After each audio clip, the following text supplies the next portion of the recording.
재원고에서는 매년 큰 축제가 열리고 보컬과 학생들은 무대를 준비하기 위하여 분주하게 연습합니다. 그리고 2, 3학년 학생들은 취업을 준비하기에 보통 1학년들이 스포트라이트를 받는 경우가 많기에 보컬과 1학년 학생들이 축제에서 무대 공연을 하는 경우가 부지기수입니다. 그리고 보컬과를 대표하는 진호빈과 편덕화는 각자의 방식으로 무대를 준비하고 있었습니다. 진호빈은 오키 기획사 오디션에서도 통과를 하며 자신감이 붙은 상태였고 자신이 무대를 씹어 먹으려고 준비하고 있었습니다. 그리고 진호빈의 랩 가사를 보면 박태준 작가님의 이스터에그가 숨겨져 있기도 합니다. 한편 편덕화는 외모 때문에 오키 기획사 오디션에서 무시를 당하며 랩을 해보기도 전에 탈락해버렸고 버스와 집에서 홀로 랩을 연습하였습니다.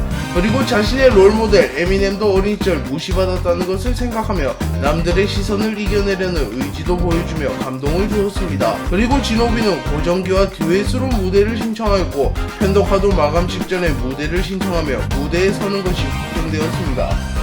재원고 축제를 대표하는 코너는 무대 공연이나 동아리 전시회가 아닌 노예팅입니다. 노예팅에는 매년 각 과를 대표하는 1학년 남학생들이 출전하여 여자들만 입찰할 수 있습니다.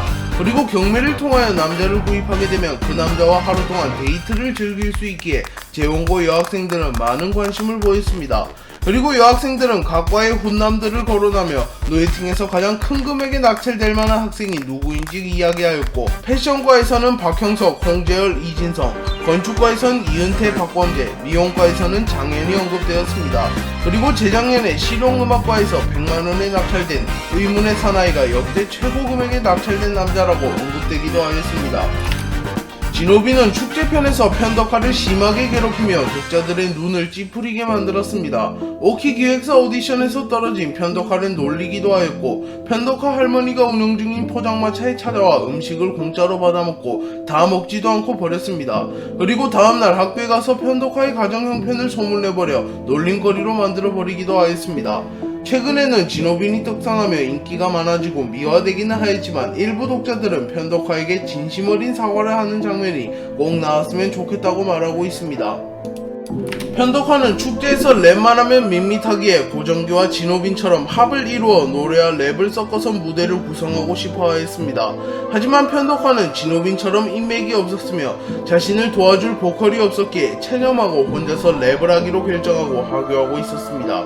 그리고 편덕화는 우연히 누군가가 노래를 하고 있는 것을 듣게 되었고 노래를 듣자마자 하늘에서 자신을 위해 내려준 인물이라고 생각하게 됩니다.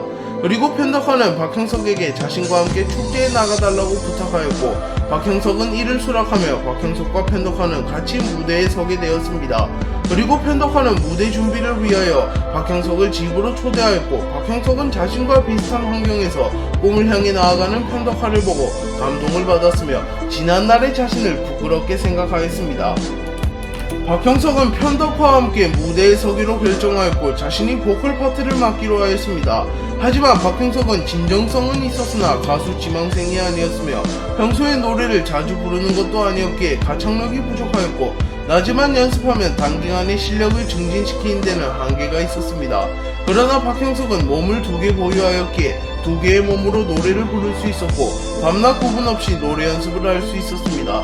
그리고 박형석은 원래의 몸으로 편의점에서 노래를 연습하였고 단기간에 가창력이 매우 좋아지는 쾌거를 이루었습니다.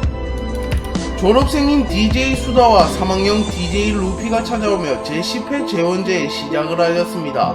그리고 각과는 돈을 마련하기 위하여 각과의 특기를 살려 수익 활동을 합니다. 이진성은 5,000원을 내고 일본에 자신을 한 대라도 때리면 10,000원을 주는 코너를 만들어 운영하였고 장현은 돈을 받고 앞머리를 잘라주며 수익 활동을 하였습니다. 그리고 바스코는 팔씨름을 하여 자신에게 이기면 낸 돈의 2배를 주는 코너를 만들었다가 남자만 몰려오는 것을 보고 매우 상심하였습니다. 그리고 바스코의 의중을 눈치챈 범죄는 새로운 코너를 마련하였으나 여학생들이 바스코와 번너클의 외형을 보고 도망쳐버리며 결국 건축화는 파산하였습니다. 재원고의 메인 축제 중 하나인 패션쇼를 끝내고 재원고의 메인 축제 중 하나인 노예팅이 시작되었습니다. 그리고 작년 가장 높은 금액에 입찰된 김환준이 진행을 맡았습니다. 노예팅은 전통적으로 작년에 가장 높은 금액에 입찰된 사람이 진행을 맡는다고 알려져 있습니다.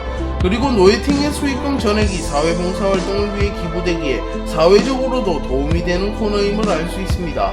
노예팅의 첫 번째 참가자로는 실용음악가의 김슬범이 나왔으며 김슬범은 65,000원에 낙찰되었습니다. 그리고 그 이후에는 제과제빵의 정양호가 나왔고 정양호는 8만원에 낙찰되었습니다. 그리고 미용과의 장현은 50만원에 낙찰되었습니다. 바스코는 아무도 사가지 않아서 유찰되었으며 보컬 댄스과의 나유업은 500원에 낙찰되며 잔인한 외모지상주의를 보여주었습니다. 그리고 마지막으로 박형석이 나왔고 박하늘은 박형석을 30만원에 사려고 하였고 홍재열은 박형석을 입찰하려 하였으나 남자에게 실패하였습니다. 그리고 노예팅 킬러라고 불리는 길나라가 등장하여 박형석을 100만원에 입찰해버리며 박형석을 구매하나 싶었으나 최수정이 나타나 박형석을 500만원에 입찰하며 순식간에 경매가 종료되었습니다. 박형석은 최수정에게 500만원에 낙찰된 뒤 최수정을 찾아가 고마움을 표시하였고 하마터면 아까 그 누나에게 팔릴 뻔했는데 라고 말실수를 합니다. 그리고 최수정은 넌 뭐가 그렇게 잘나는데 라고 말하며 일침을 날렸고 당황한 박형석은 돌아가려는 최수정을 잡으려 하였습니다. 하지만 그 순간 종건이 박형석을 제지하였고 박형석은 종건의 팔을 뿌리칩니다. 그리고 종건은 자신의 팔을 뿌리친 박형석을 보고 당황하며 열받았고 갑자기 박형석에게 브라질리언 킥을 날리며 공격하였습니다. 그때 바스코가 나타나 종건에게 야 안경 너 지금 뭐하냐? 라고 말하며 박형석을 괴롭히는 종건을 제지하려 하였고 종건은 바스코에게 펀치를 날려버립니다. 그리고 자신에게 맞고도 멀쩡한 바스코와 박형석을 보고 진지하게 전투에 임하려 합니다. 하지만 그 순간 최수정이 종건을 말렸고 종건은 이성을 되찾으며 돌아가게 되었습니다. 패션쇼와 노예팅이 끝나고 재원제의 하이라이트인 무대 공연만을 남겨놓게 되었습니다. 그리고 첫 무대는 고정기와 진호빈의 듀엣 무대였고 오키 기획사의 키자루까지 관람을 하며 본격적으로 무대가 시작되었습니다.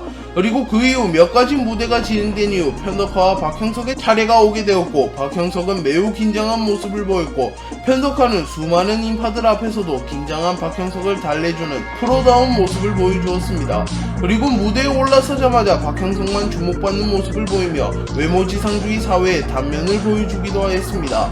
하지만 외모와는 별개로 편덕화는 매우 훌륭한 랩을 보여줬으며 박형석도 훌륭한 노래 실력을 보여주며 박형석 편덕화 듀오는 무대를 성공적으로 마쳤습니다. 특히 편덕화는 무대 초반 박형석의 실수를 커버쳐주는 모습을 보여주며 실력적으로는 무대의 중심이 되는 모습을 보여주었습니다.